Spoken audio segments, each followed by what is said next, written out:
Fanduel NFL Week 5. This is the first look. We're going to go through it all. The matchups, the position groups, quarterback, wide receiver, running back, all that good stuff. We're going to figure out who looks like a bargain this week on FanDuel, who we playing, and what's going on with the FanDuel promo contest. Let's do that first.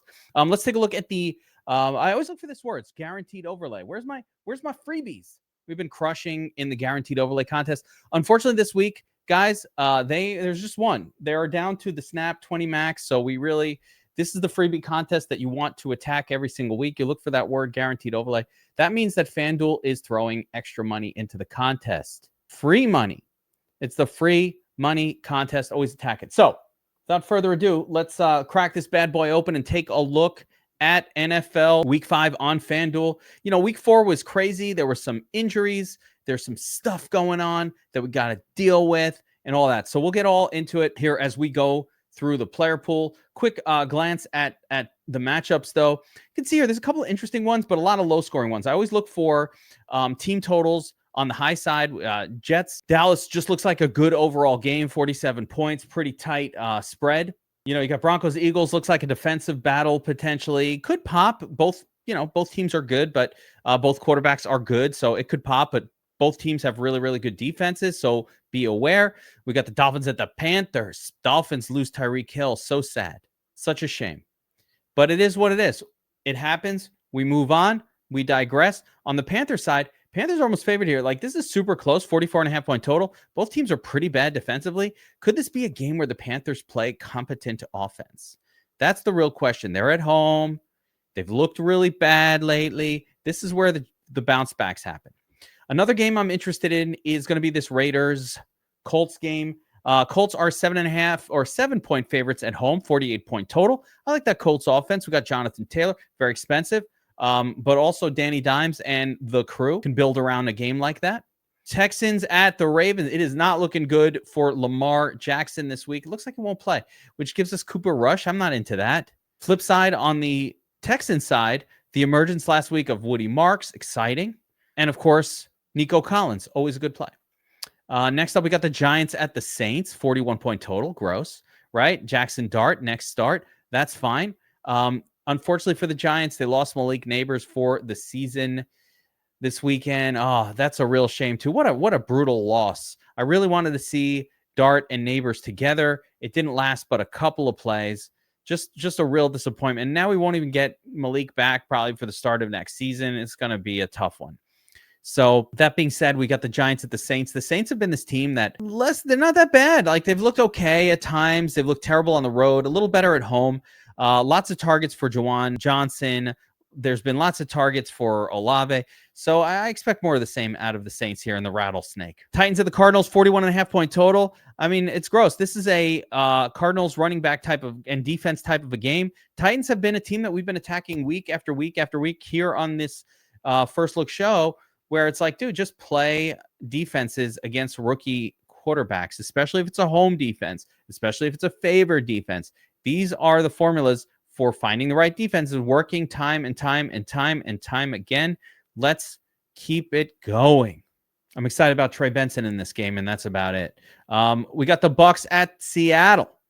Seattle playing pretty good defense this year, 44.5 point total. Bucs without Mike Evans, but the return of Godwin last week looked, he's getting back into the groove. On the Seattle side, both running backs healthy this week. Usually when both running backs are healthy, it's not that great for the running back position in general. And since the Titans kind of stopped the run, this might be the Jackson Smith and Jigba show. Lions at the Bengals. Bengals continue to look terrible with Browning at the helm. So bad. At some point, it's going to turn around. And if it was ever going to turn around, it should happen at home. Okay, they've been on the road. It's extra tough. You know, I guess I'm making excuses, but wow, has it been brutal. Your Jamar Chase shares, you're starting to panic. Chase Brown, you are panicked, or you're beyond panic. You're already like, this is really bad. It's a disaster. More of the same, but I can't trust anything on the Bengals at this point. Lions team, we got to pay attention to their running backs, wide receivers, everything on the Lions is live. And finally, we have a competitive game, and this one might be the best of them all, or maybe not. But I do like this one. We've got Herbie and the I need to come up with a name for Herbert and his three wide receivers, and the three Musketeers. Ladd, Quentin Johnston, and Keenan Allen at home. Omari and Hampton. Massive week last week. I screamed from the hilltops on this show to play Omarion Hampton. Screamed it. Hopefully you did it. He delivered in a big way last week. The touch count is crazy. I told you guys, as soon as Najee Harris went down, they have no one else. It's the Omarion Hampton show, and I'm going right back to it here. On the Commander side, we think that Jaden Daniels will come back this week. We'll see about Terry McLaurin. They're down some weapons. So we'll have to just focus in on what goes on with that team. I say if Terry doesn't come back, we go right back to Debo, and in this matchup, locked into targets. All right, let's jump over to FanDuel and go position by position. Where they're priced, where the price is at. Who are we going to play this week? And up top, of course, Lamar, he's going to be out. So doubtful means he's not playing. I'm worried about it. And I'm not playing bad hammy Lamar, even if he was in. Nope. That's a no for me, dog. Jalen Hurts, again, tough matchup with Denver, but playable. That's all I'm going to say. Playable. Denver needs to score. They only score. It's a low total. It's not a great play, but Jalen Hurts can get you to 25 with just a couple tush pushes and not all that much more. So very playable. Jaden Daniels, I don't really like Jaden Daniels with a busted knee. I don't think that running quarterbacks are who you want to play in DFS when they're coming off a knee injury, when they're still hobbled, they still got a Q tag. It's a no for me on that one, dog, as well. And to make matters worse, road underdog, no. So I'm going to avoid that one this week. Justin Herbert, on the other hand, home favored, has been looking good this season. Price point $8K. So let's see if that kind of holds up. But I don't mind that spot for Herbie. Baker Mayfield on the road at Seattle. Tough matchup. Baker Mayfield has not gotten it done. Let's see how he did this past week. Let's see how he did. Yeah, I mean, he's fine. It's fine. Another 20-pointer. Like, he's not been crushing you, but he hasn't been winning anybody in any tournaments so far this season. I think it's going to turn around, but Seattle's a pretty good defense. I'm not sure that this is that weak, but it could be. Jared Goff. Again, this is a matchup like Goff on the road. Fine. Doesn't matter. He can have a big game. Here's the thing. The Bengals are so bad. I don't see too many ways that the Lions just don't dominate with their defense and their running backs. I don't think they're going to have to throw that much. So I don't see this as a Goff spot. It could randomly blow up just because it does, but I don't see this as the kind of game. It does not have the typical flavor of a Goff blow up game. All right, next we got Justin Fields, and I do like the idea of playing Justin Fields. He was not great on Monday Night Football on the road. Now they go back home, and Fields is just not great. Let's be real. You watch him play, it's bothersome, but he does enough with his legs that it almost doesn't matter that much. Like, he's just not throwing that many passes. He hasn't crossed 27 attempts in week 4, only 22 in week 1, and he got hurt in week 2. So I guess it's not a big sample size to be sure, but he's just not back there looking to throw. Early in the game, it's all play action. He's just not looking to throw. That being said, Dallas defense is bad, and it's worse on the road. Worse. So while I do think the Jets will be able to get work done with their running game, I think Justin Fields is a part of it. So I don't mind taking chances here. I do think they're going to be throwing late in this game. He's one of the quarterbacks that I have picked out for this week, but with the caveat that I know that Justin Fields is not very good. So how safe is he? Not super safe.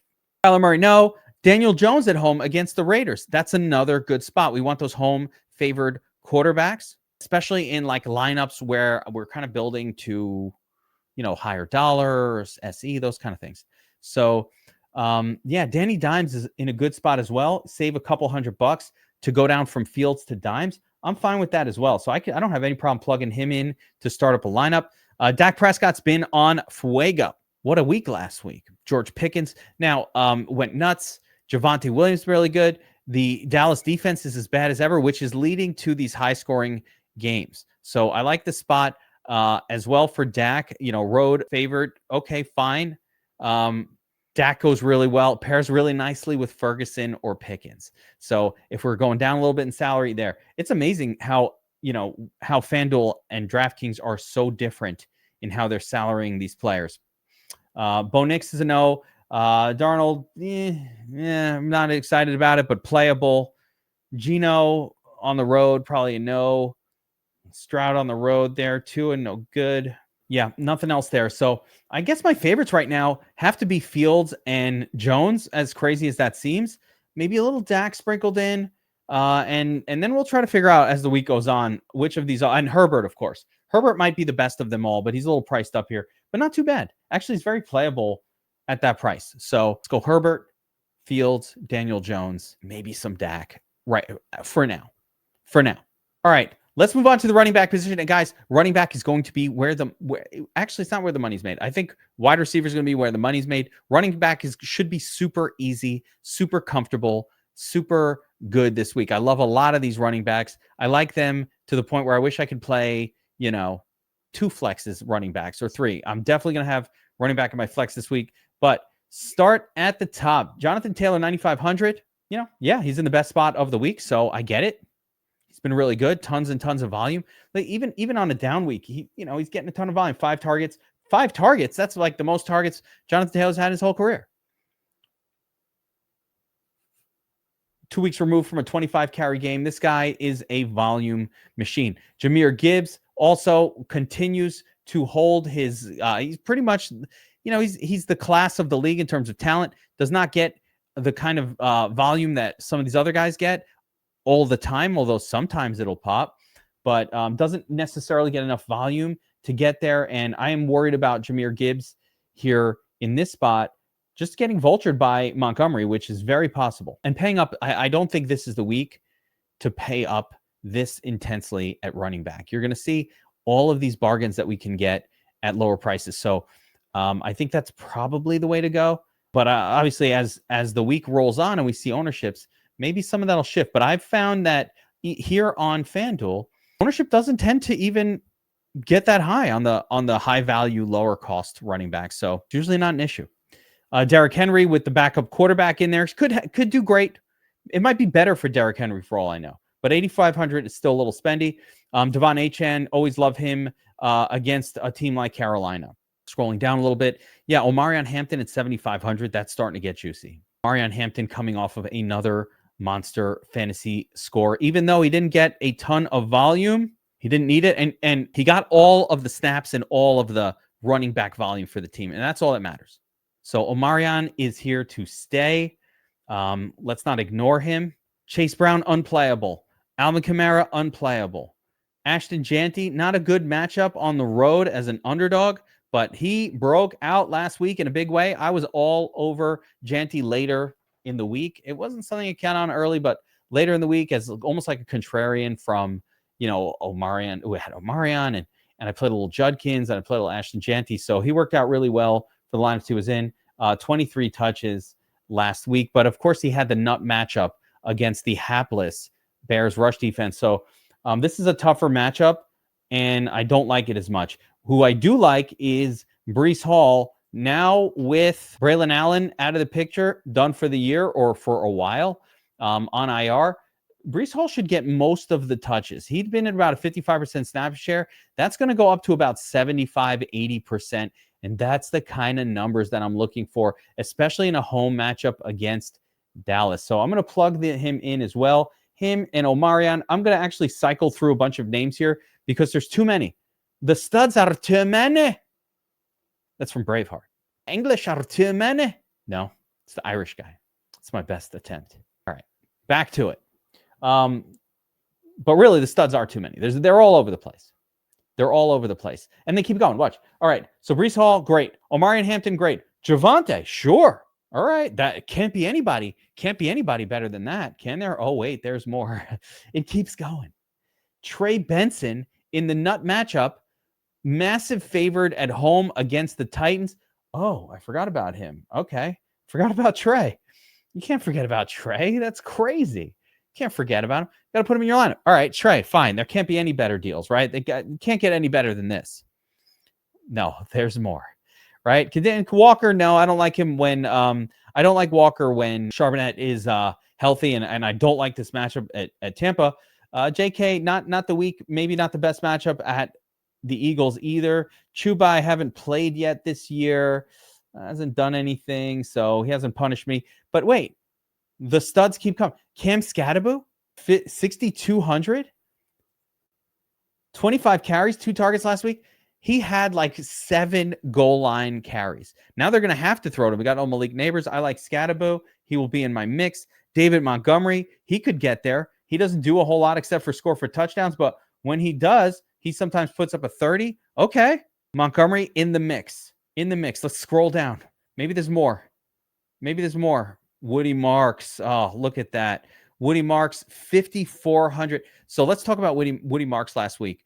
The buzz had been that Woody Marks is, he's getting a little more snaps and, it's percolating and we're all watching Nick Chubb not looking that good. And maybe Woody Marks will get a little more work. And then all of a sudden, 17 carries and 5 targets. What? Excuse me? Where'd that come from? I don't know. And I don't care. But what I do know is 5,400 for Woody Marks. That's crazy. And it's not even finished yet. We might get Rachaad White as a starter for 5,200. I prefer Woody Marks, but we might get Rachaad White as well this week. So it is a plethora of potential paydown options at the running position on FanDuel in NFL Week 5. It's crazy, right? So any one of these guys, Omarion, we could switch it, and we can get down to the Woody Marks zone. We can get down to the Cam Scatterboo zone. Lots and lots of running back options. Let's hope that the wide receiver position is as fruitful, because right now it's looking pretty easy to build a lineup, and not just to build a lineup, to build diverse lineups around a diverse array of low cost running backs. So who are the wide receivers? Let's see what we have going on. Priced up in the Puka zone is Amon-Ra. He's no Puka. He's pretty good, but he's no Puka. But Amon-Ra priced all the way up there, over 9K, 9,300. Fine. Jamar Chase, probably going to have some good games with Browning, but I don't want to pay full price for a guy connected to a backup quarterback who has not done anything already for 2 weeks. But, okay. Jackson Smith, the Jigba, I do like the spot for JSN. Absolutely playable here. Nico, how much money do we have? Yeah, we have enough salary to do whatever we want. We'll be able to do whatever we want with a lineup like this. But Nico Collins, also really good spot. 8,100 touchdown score. Garrett Wilson, 7,800, also looks good.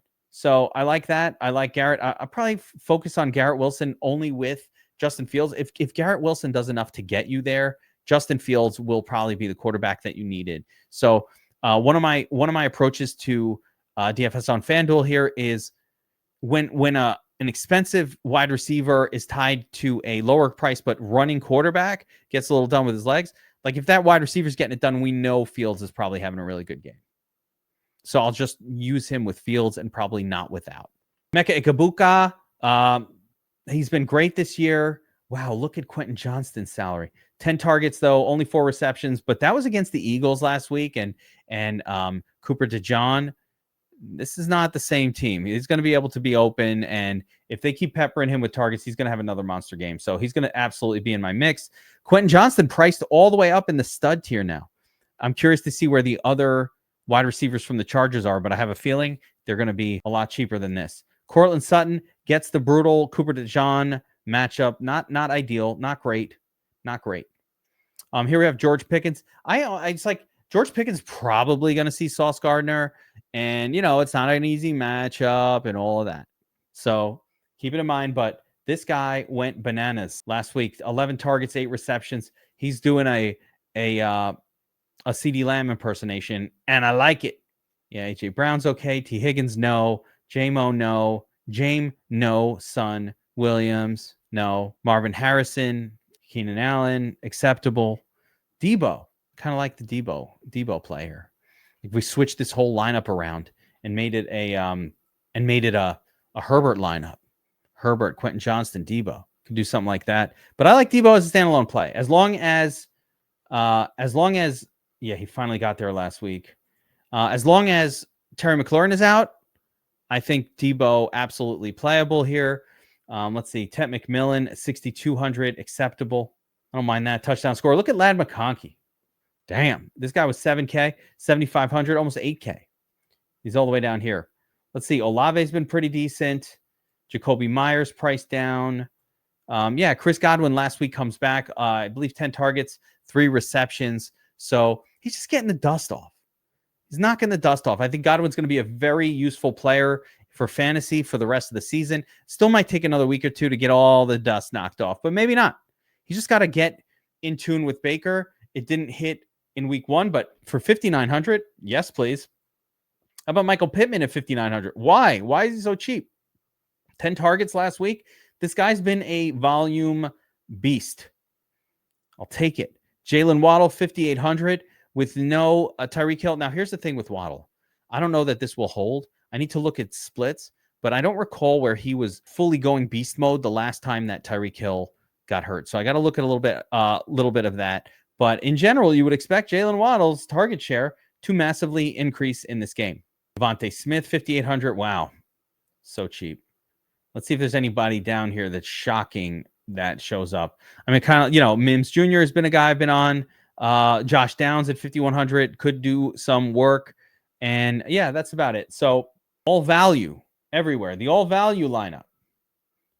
I should go down at running back so we can really go all value. I'll put in Scattaboo and some of the cheaper guys and just go all value here. All right. Defense fell week 5. And, it's going to be targeting injured players is a big part of it. So got the Bengals, no. The Raiders, no. Dallas, maybe. Titans, no. Panthers, no. Saints, maybe. Texans, probably, right? I wish they were at home, but they get Cooper Rush. Cooper Rush is not that bad. He's not a rookie. He's not terrible at football, but they do get a plus matchup against Cooper Rush. I don't mind that. I feel that way about the Saints. They get the rookie Jackson Dart, on the road.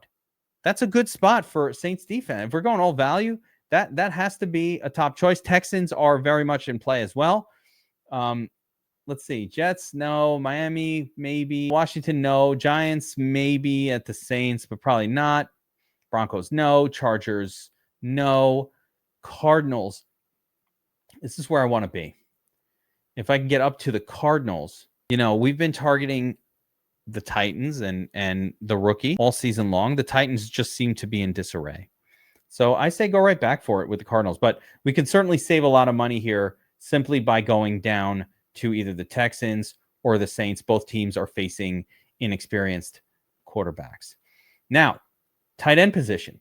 Trey McBride, Brock Bowers, 6,500. You got Tyler Warren at 61. Ferguson. So these guys are all priced really close together now. They're not really giving a lot of benefits to to the studs compared to these other ones. So I kind of think you just go right back to one of the more studly names here. I mean, Ferguson's been great. Goddard's been pretty good. Tyler Warren's great with Daniel Jones. Let's say, we got Jones in here in this lineup, so we can put Tyler Warren in there with him. And or if we wanted to, just go up to Brock Bowers in this matchup as well.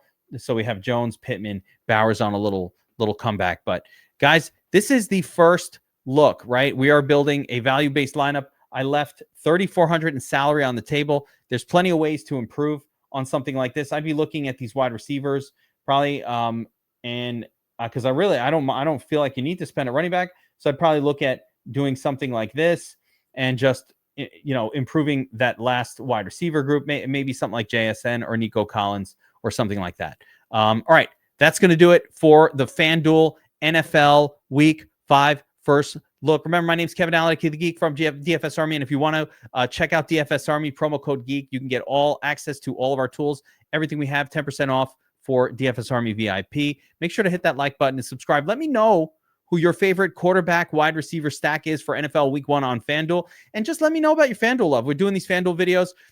You guys always tell me, let's give some FanDuel some love. And that's what we're doing here. And I've been enjoying just playing on FanDuel this season.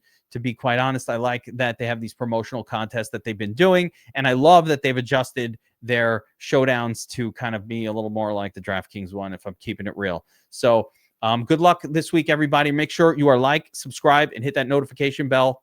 We're coming out with DFS content here on the DFS Army YouTube channel all week long. Helmets up, everyone. Take care.